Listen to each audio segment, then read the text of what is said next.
Les invito a que abran sus Biblias en el Evangelio de Lucas. Terminamos con Josué, un tremendo desafío que nos dejó el libro de Josué, y ahora empezamos con otro desafío, como es el Evangelio de Lucas.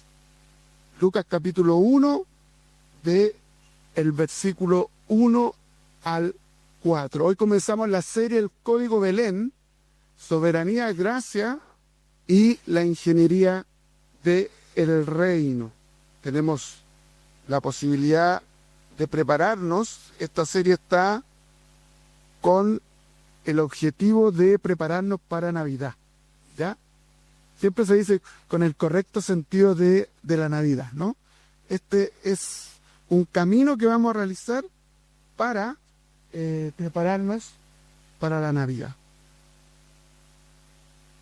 Así que, entrando de lleno, el propósito de esta serie, o el objetivo, es mostrar la soberanía de Dios en la irrupción de su reino y el cumplimiento de su pacto a través de la encarnación de Jesús, llamando así a la Iglesia a la obediencia radical y a una misión activa como respuesta a su gracia inmerecida.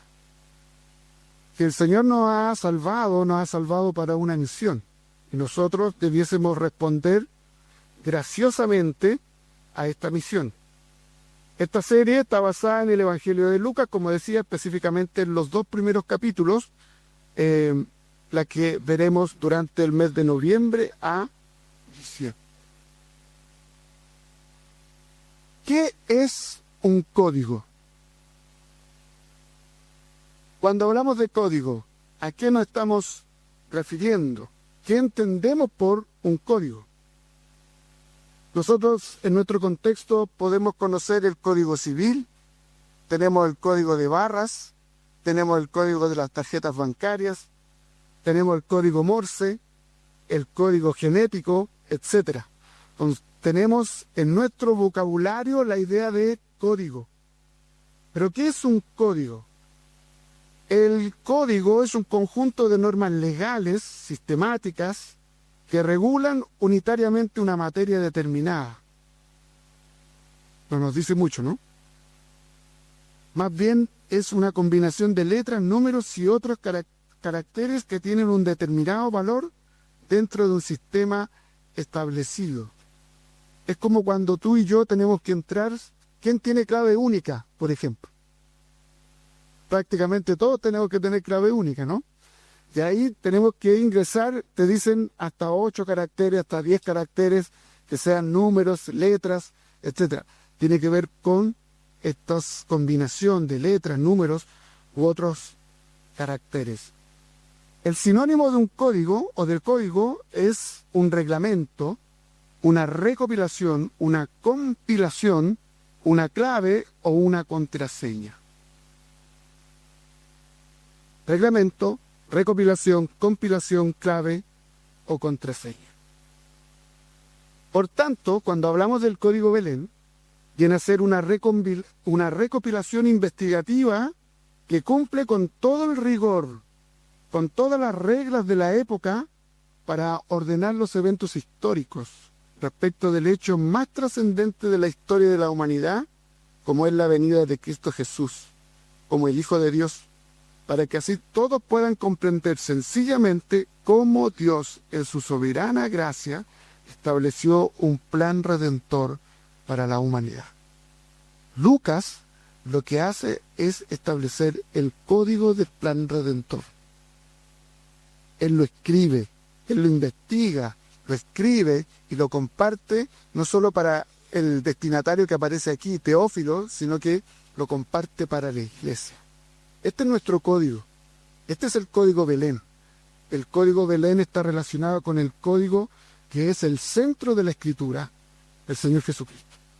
Cuando el Señor nace, que algunos dicen el 24 de noviembre, cuando el Señor nace, Él viene a abrir este código, es la clave, es la contraseña, es el centro de la historia de la redención. Conozcamos entonces un poco del contexto del Evangelio de Lucas. Este es el tercer Evangelio, que fue escrito cerca del 70 después de Cristo. Y si ustedes se dan cuenta, tanto en el Evangelio de Lucas como en el libro de Hechos, que es el mismo autor porque es una sola unidad, no se revela quién es el autor. Pero por la evidencia interna y por la evidencia externa, que tiene que ver tanto con el estilo literario como de los padres de la iglesia, estos establecen la autoría en Lucas. Y el Evangelio de Lucas presenta, ¿qué cosa? La persona de Jesús, mientras que el libro de los Hechos presenta a la iglesia. Lucas, en su deseo, en su objetivo, en su pasión, lo que pretende es, en el Evangelio de Lucas, presentar la vida, pasión y muerte de Jesús, y en el libro de los Hechos, que es solo un libro, ¿ya? Cuando lo escribió Lucas, no le puso Evangelio de Lucas, eso viene muy a posterior. Cuando escribió el libro de los Hechos, no le colocó el título del libro de los Hechos, ¿ya? Es solo una unidad literaria. Pero para hoy nosotros entender, el Evangelio de Lucas habla de la vida, pasión y muerte de Jesús, y el libro de los Hechos habla de la iglesia y su misión. ¿Y quién es este Lucas? Si nosotros seguimos la tradición, y en atención a Colosenses 4:14, este era compañero de misiones del apóstol Pablo. Dice la Escritura que él era médico de profesión, por eso tiene tanto detalle en su forma de escribir, y él era un gentil de nacimiento de Antioquía, un gentil de nacimiento de Antioquía. Él no era de aquellos que estaban cercanos del pueblo de Israel y que hayan vivido con el Señor Jesucristo, sino que él conoce la palabra del Señor como un gentil, ¿ya? Su escritura muestra un interés por la evangelización, especialmente de los gentiles. El libro de Lucas, todo el código de Lucas, lo que hace es presentar un manual, por decirlo de alguna manera, de evangelización, o la importancia de compartir el evangelio especialmente a los gentiles. Y este no fue de los discípulos directos de Jesús, pero siendo inspirado por el Espíritu Santo, redactó el Evangelio de Lucas y el libro de Hechos. Ahí hay una situación bien importante que no se nos debe olvidar: la inspiración de las Escrituras. Porque si ustedes se dan cuenta, en Lucas capítulo 1, versículo 1, dice que hubo hartos otros escritos. Algunos son los inspirados, Mateo, Marcos y Lucas, y otros no son inspirados, pero tiene que ver un poco con la historia que ocurría en aquellos tiempos. Hoy nos corresponde ver Lucas 1 del 1 al 4, donde conversaremos sobre el documento original. ¿Por qué confiar en esta historia? ¿Por qué confiar en la historia del nacimiento del Redentor, del Señor Jesús? Y el objetivo de hoy es fundamentar la fe y la misión en la autoridad inquebrantable de la Escritura, sola Escritura, asegurando que el Evangelio es historia verificable y confiable. La fe y la misión están basadas en la Escritura, no en otro argumento. Así que vamos a los primeros dos versículos. ¿Por qué confiar en esta historia? Porque es la verdadera historia de la humanidad. ¿Por qué confiar en esta historia? Porque es la verdadera historia de la humanidad. Versículos 1 y 2. Por cuanto muchos han tratado de poner en orden, de escribir una historia de las cosas que entre nosotros son muy ciertas, tal como nos las dieron a conocer los que desde el principio fueron testigos oculares y ministros de la palabra. Lucas comienza este prefacio tal como se estilaba en la época, en el que manifiesta la motivación y el propósito de la escritura. Lucas está utilizando la misma forma de escritura de la época. ¿Y cuál era la intención de Lucas? Y uno se puede preguntar cuál era su objetivo de Lucas, cuál era su intención. Era la de arreglar los escritos ya existentes. Era como de decir, mira, yo sí voy a establecer todos los criterios en este código como corresponde, la verdad verdadera, los otros no valen. No, no es la intención de Lucas. Más bien la intención de Lucas es la de presentar un relato completo y exhaustivo, donde se conozca toda la verdad del Evangelio. Completo y exhaustivo, donde se conozca toda la verdad del Evangelio. Muchas veces a nosotros nos pasa lo siguiente, o a lo mejor a ti te ha pasado lo siguiente. Cuando has conocido a Cristo, cuando has conocido la verdad del Evangelio, has conocido una pequeña parte del Evangelio, ¿no? En esas instancias en que te han hecho a lo mejor pasar adelante, levantar tu mano por tomar una decisión por Cristo, por recibir a Cristo, solo recibiste una porción del Evangelio. Y a posterior de ello, en lo que significa discipulado en la Escritura o catequesis o catecismo, se necesita entender mayormente el Evangelio de una manera más completa y una manera más exhaustiva. A veces la Iglesia solo se queda con los primeros rudimentos de la fe. Se queda solo concentrado en un aspecto del Evangelio, como es que Cristo vino a morir en la cruz y tomó tu lugar, ¿no? Y hasta ahí llegamos. Pero el Evangelio es mucho más que eso. Y Lucas entiende que es mucho más que eso, ¿ya? Y por eso él pretende hacer un relato más completo y más exhaustivo. Seguramente los otros escritos abordaban solo algunos de los aspectos del Evangelio. Lucas se da el trabajo de investigar exhaustivamente para presentar este documento completo. Lo relevante de esto es que Lucas compila y ordena la información para escribir un documento con una historia cierta, verdadera y totalmente creíble. Lucas se da el trabajo de investigar. Lucas se da el trabajo de recopilar. Lucas se da el trabajo de hacer un bosquejo, una estructura de lo que va a escribir. Lucas se da el trabajo de presentar su documento ante un alto dignatario.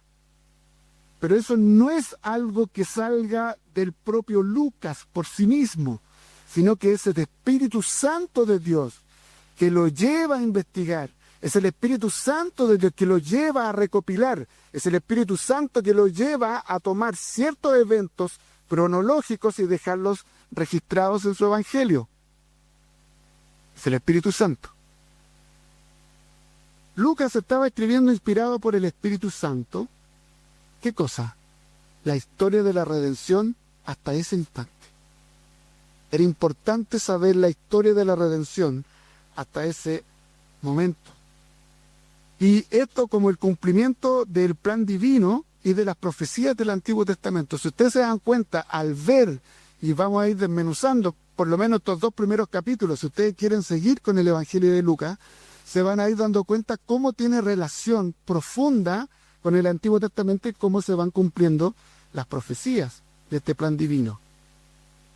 El médico Lucas se encargó de registrar los testimonios de aquellos que habían sido, dice, testigos y que habían acompañado a Jesús en su ministerio. ¿Quiénes habían sido testigos? ¿Quiénes habían acompañado a Jesús en su ministerio? ¿A quién se está refiriendo cuando dice la palabra y fueron los ministros de la palabra? Se está refiriendo a los primeros discípulos, ¿no? A los que los vieron y estuvieron y vivieron con él, caminaron con él, comieron con él, durmieron en los mismos lugares. Pero específicamente se está refiriendo a los ministros, a los apóstoles, ¿ya? Y ellos tienen la autoridad derivada por el Cristo mismo para dar testimonio de lo que vieron y oyeron, o vieron y vivieron. Lucas escribió a un mundo del primer siglo interesantemente cansado del pensamiento, comillas, si se siente bien, hazlo. Mire, es el mismo predicamento de ahora, ¿no? Lucas escribe para ese tiempo donde el pensamiento que existía era un pensamiento donde si se siente bien, hazlo. Hoy el pensamiento es bien parecido. Si te gusta, hazlo. No importa qué es. Si te agrada, hazlo. Si lo quieres, cómpralo. ¿No? Estamos prácticamente en el mismo contexto. Sin embargo, este mundo se ofendía por las supersticiones locas de la mayoría de las religiones. El mundo entonces, como hoy, anhela lo que ofrece el cristianismo, una fe basada en los hechos.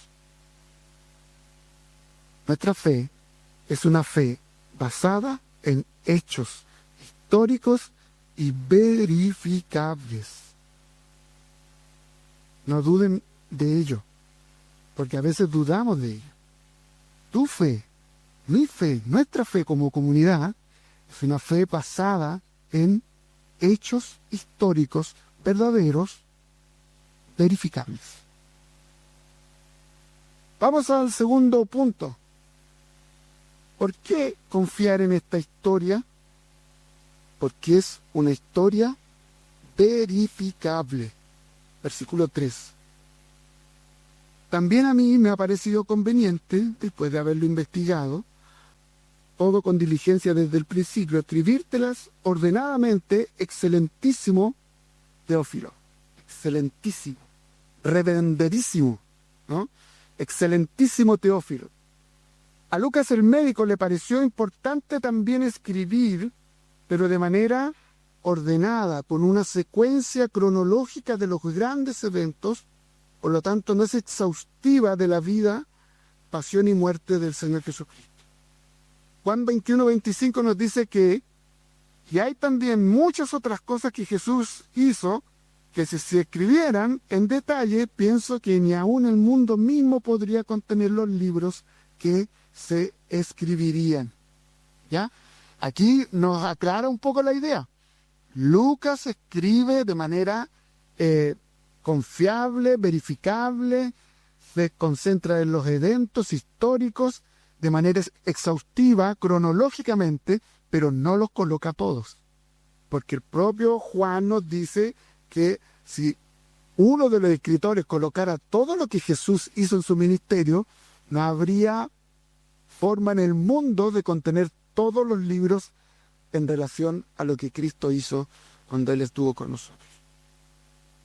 Lucas es claro en decir que lo hizo después de haber investigado con diligencia, con exhaustividad, como un verdadero periodista. Después que dije, como un verdadero periodista, hoy día el periodismo está, pero por los suelos, ¿no?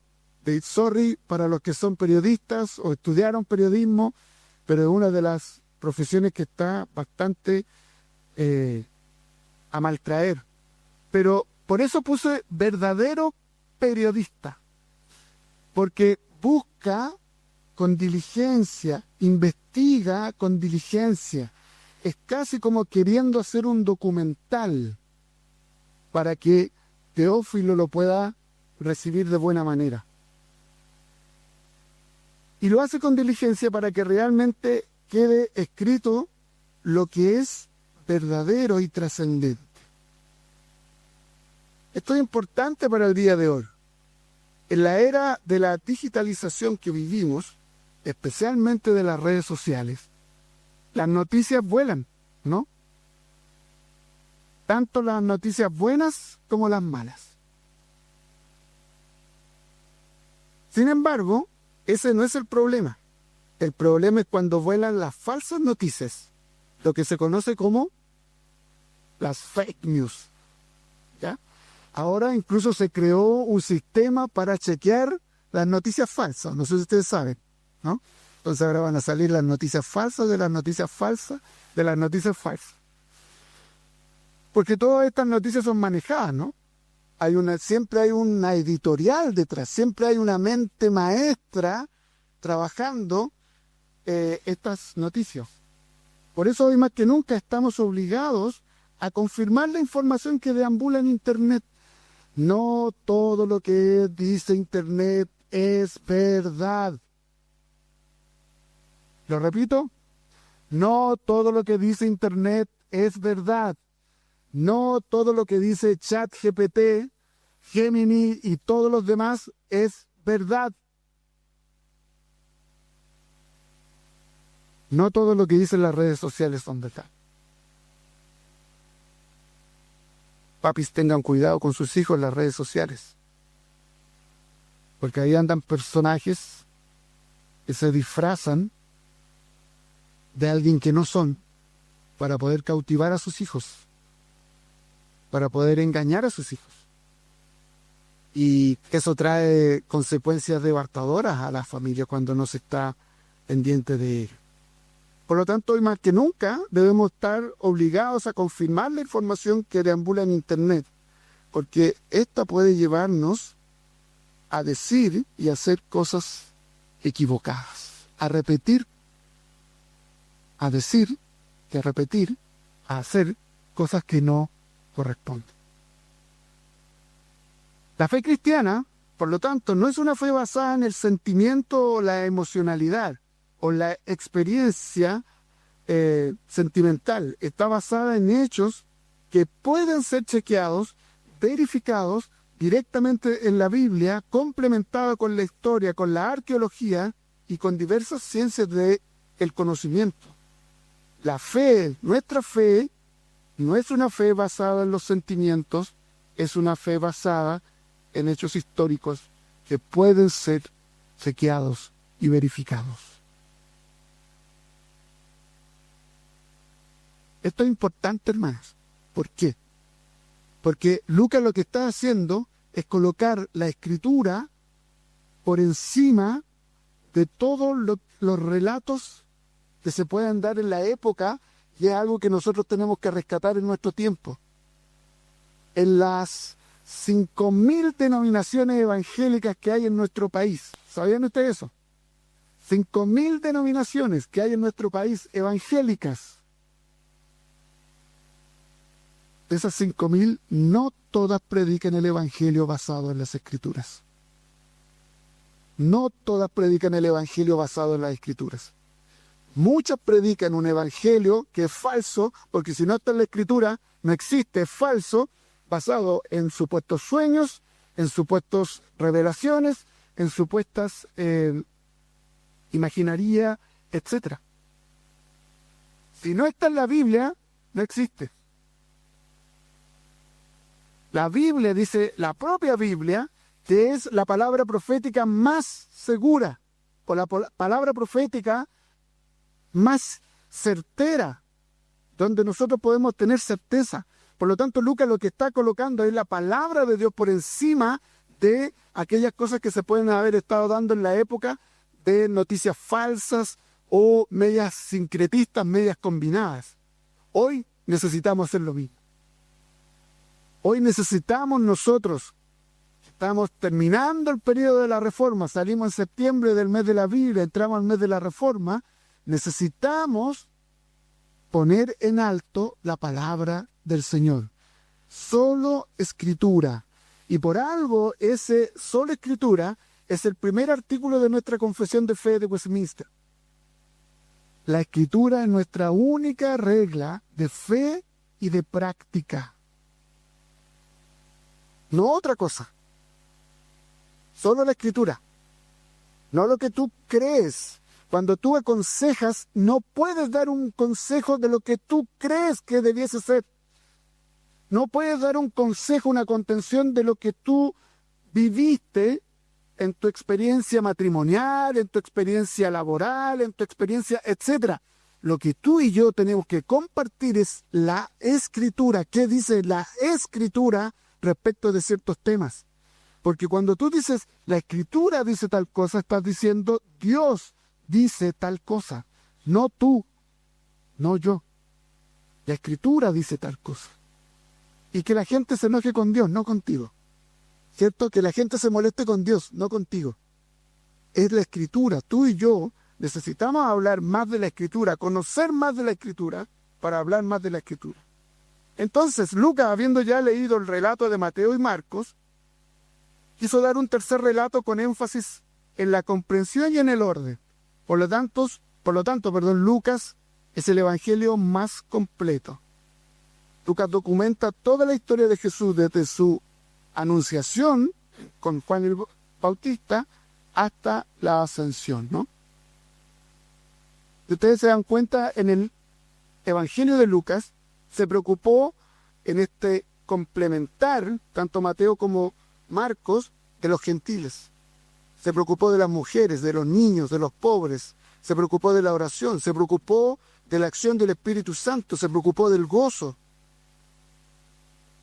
Y se preocupó de algo que tiene el mayor énfasis en todo el libro, de predicar el Evangelio.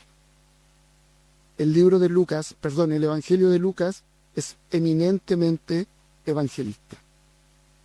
Y Lucas le escribe a un tal Teófilo.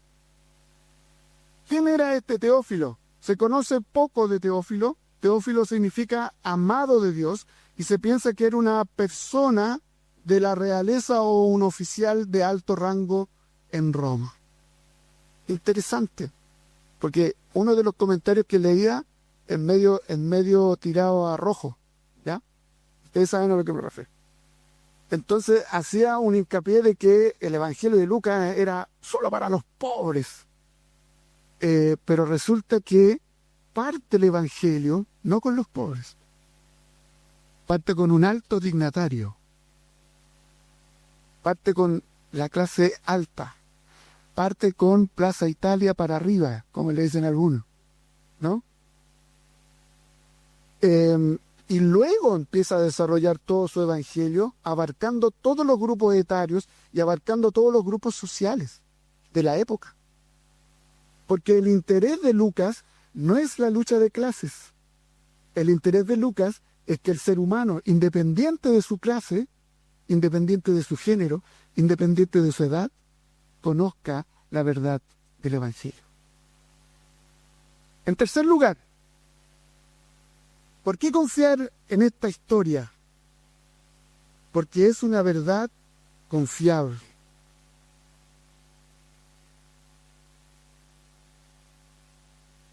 Porque es la verdadera historia de la humanidad, porque es verificable y porque es confiable. Versículo 4 dice, para que sepan la verdad precisa acerca de las cosas que te han sido enseñadas, diciéndole a Teófilo.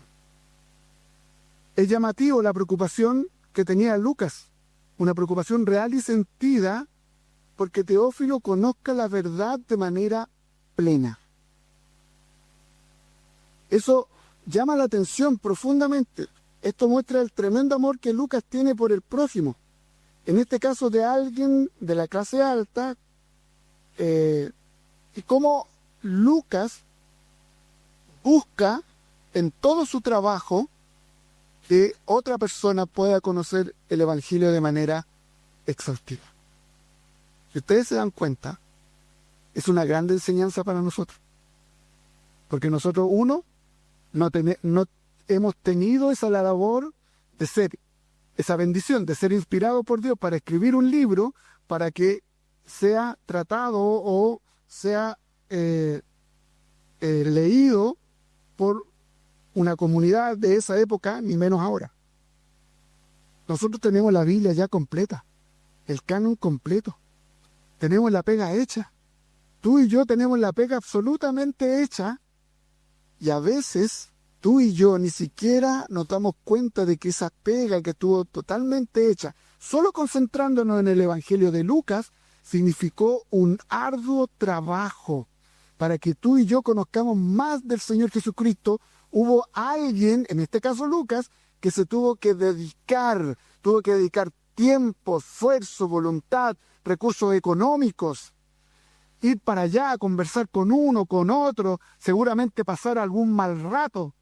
Eso lo vivió Lucas para que no solo Teófilo pueda conocer la verdad completa del Evangelio, sino que para nosotros hoy, la Iglesia, pueda conocer a Cristo de manera plena, de manera exhaustiva. Esto es amor, hermano. Que a veces a ti y a mí que nos cuesta tanto dar un regalo, nos cuesta, no sé, nos cuesta hasta regalar la Biblia. Si hay alguien que no conozca a Cristo, el mejor regalo que tú y yo tenemos es regalarle una Biblia. Y buscamos cualquier otra cosa cuando ya tienes la pega hecha de poder compartir el Evangelio. Eso es algo muy llamativo lo que pasa con Lucas en esta preocupación por esta otra persona en donde él le dedica tiempo. Y tiempo es lo menos que tenemos, ¿o no? Tiempo es lo que tú y yo menos tenemos. Y extrañamente, el tiempo que menos tenemos es para el Señor. ¿Se han dado cuenta? Extrañamente, el menos tiempo que tenemos es para el Señor. No tenemos tiempo para orar, no tenemos tiempo para leer la palabra, no tenemos tiempo para congregarnos, no tenemos tiempo para evangelizar, no tenemos tiempo para discipular. Pero para otras cosas sí tenemos tiempo. Y si no tenemos tiempo, nos hacemos el tiempo, ¿no? Siempre estamos cansados para el Señor. Siempre hay otra cosa mejor que el Señor. Siempre hay otra situación mejor que el Señor. Por eso es extraño. ¿Y sabe qué? Es más extraño. Todo lo que, esto lo van a entender, todos los que han venido de un mundo evangélico pentecostal. Sin ir en contra de los hermanos pentecostales. Pero los hermanos pentecostales tienen un tema de obras muy exigente. Están de lunes a domingo sirviendo en la iglesia. Sirve. Y ahí está, el lunes, el martes, el miércoles, y no te quejabas. Y tenías tiempo para todo. ¿O no? Amén.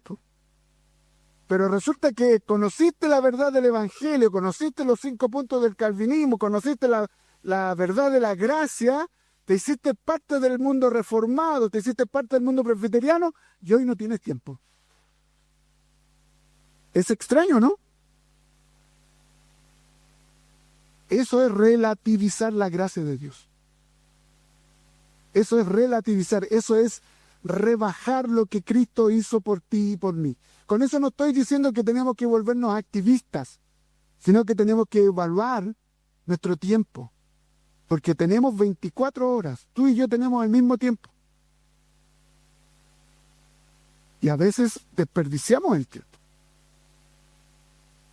Y lo desperdiciamos en cosas que ni siquiera nos traen algún beneficio personal. En cierta medida, la verdad de la religión cristiana había estado resonando en los oídos de Teófilo. Es decir, él había hecho catecúmeno, por decirlo de alguna forma. Sin embargo, tiene la necesidad de un fundamento más completo en la verdad, los hechos acerca de Cristo y su iglesia. Hay algunos comentaristas que dicen que Teófilo fue un mecenas de Lucas, que le ayudó con platita para poder desarrollar el trabajo de investigación y desarrollar este evangelio.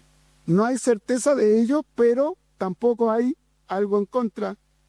Pero lo que queda claro es que Teófilo necesitaba más, conocer más. Para Teófilo era importantísimo conocer o llegar a conocer la exacta verdad. Para ello había 2 razones: guardarlo de creer en el error y obtener la salvación en medida plena para la gloria de Dios. El conocer la verdad del Evangelio de manera plena nos permite guardarnos de caer en el error. Y nos permite disfrutar de la salvación que el Señor ya nos ha dado de manera plena a cada uno de nosotros. Porque tú y yo no tenemos que trabajar para la salvación. Tú y yo hemos recibido la salvación como un regalo de Dios. Ahora nos corresponde disfrutar ese regalo de Dios. Y nos hacen recordar la afirmación de Jesús en Juan 32. Conoceréis la verdad y la verdad los hará libres. Cada vez necesitamos mayor libertad. Y esa es una consigna de nuestros tiempos, ¿no? Es una consigna de nuestros tiempos. Libertad. Y resulta que en Cristo, tú y yo, conociendo a Cristo, conocemos la verdad, y conociendo la verdad de Cristo, somos libres. Libres del pecado. Libres de aquello que nos dominaba antes, que nos gobernaba, para poder glorificar al Señor. Antes no lo podíamos hacer. Como decía, el darse el tiempo para investigar, para ordenar y para escribir, muestra la evidente intención misional de Lucas. No era algo circunstancial, no era algo pasajero, era algo que él lo hizo para toda la vida. Nuestros acercamientos muchas veces son circunstanciales. Nuestras interacciones cristianas o nuestras interacciones para que otros conozcan a Cristo son a veces muy temporales, muy de acuerdo al momento y al tiempo. Di 2 horas en la comunidad misional o la fiesta de la Reforma, 2-3 horas en la fiesta de la Reforma o 2-3 horas en la comunidad misional del 30 de noviembre o las anteriores o en la de Navidad, y ya con eso quedo ok. Es como una sensación súper grata de un checklist. Ya lo hice. Y resulta que el Señor no nos llama a solo tener una interacción circunstancial.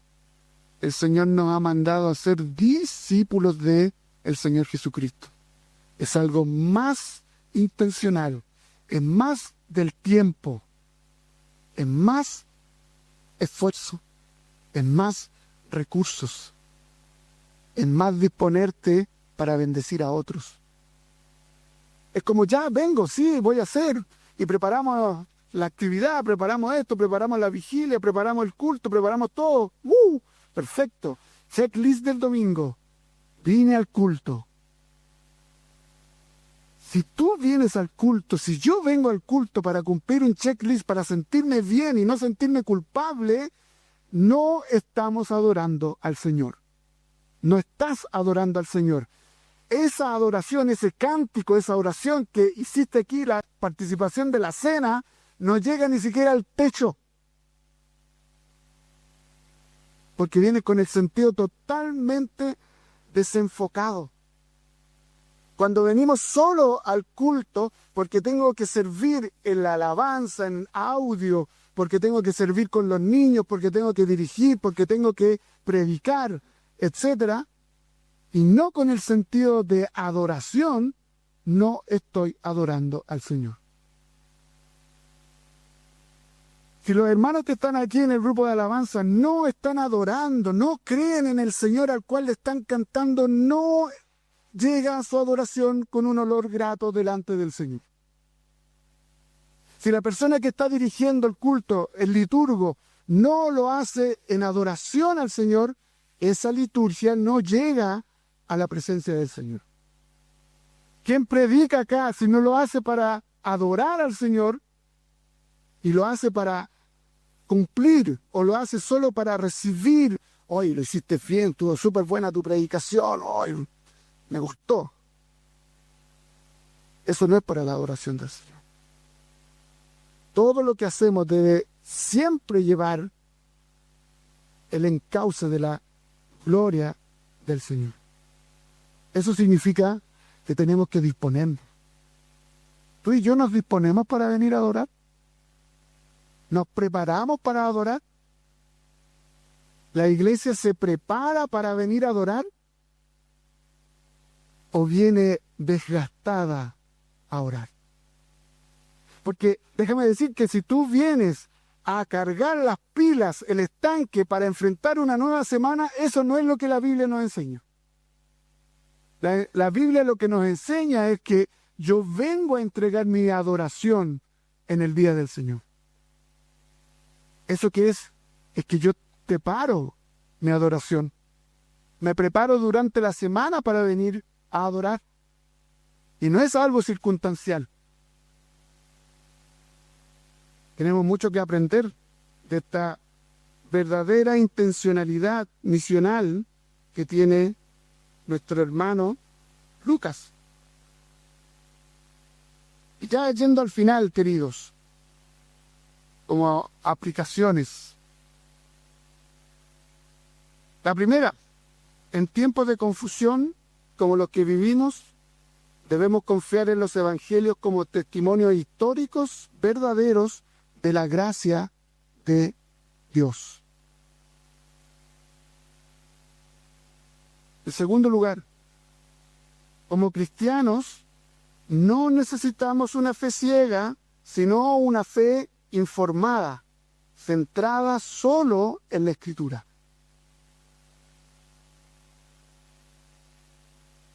Como iglesia debemos fomentar una espiritualidad que piense, que estudie y que investigue, no solo que sienta.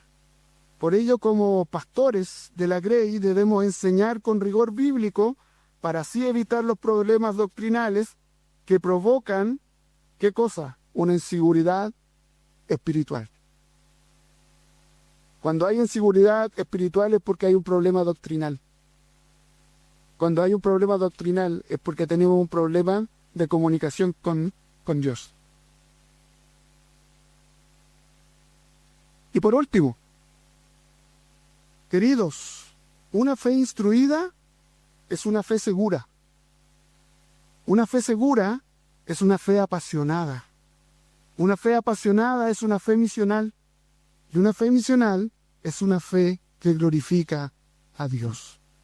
Que el Señor nos bendiga en este inicio de esta nueva serie para todo sea para su propia gloria. Le invito a orar. Padre, gracias porque tú nos das la oportunidad de comenzar una nueva serie de mensajes donde tú nos recuerdas que tu palabra, Señor, nos muestra la verdadera historia de la humanidad, que es confiable y que es verificable, y que tú no tienes miedo, Señor, de que nosotros estudiemos tu palabra. Gracias porque creer también es pensar. Gracias, Señor, porque el instruir nuestra fe nos lleva a ser hombres y mujeres más apasionados por ti, más seguros espiritualmente. Nos lleva a ser hombres y mujeres, una comunidad que se apasiona por la misión, una comunidad que busca glorificarte, Señor, por medio de tu palabra. Bendice, Señor, a tu pueblo. Líbranos, Señor, de cualquier mala interpretación, de cualquier herejía que pueda salir de nosotros mismos, y permite que siempre nuestra mente y corazón estén sujetos a tu palabra. En el nombre de Jesús. Amén.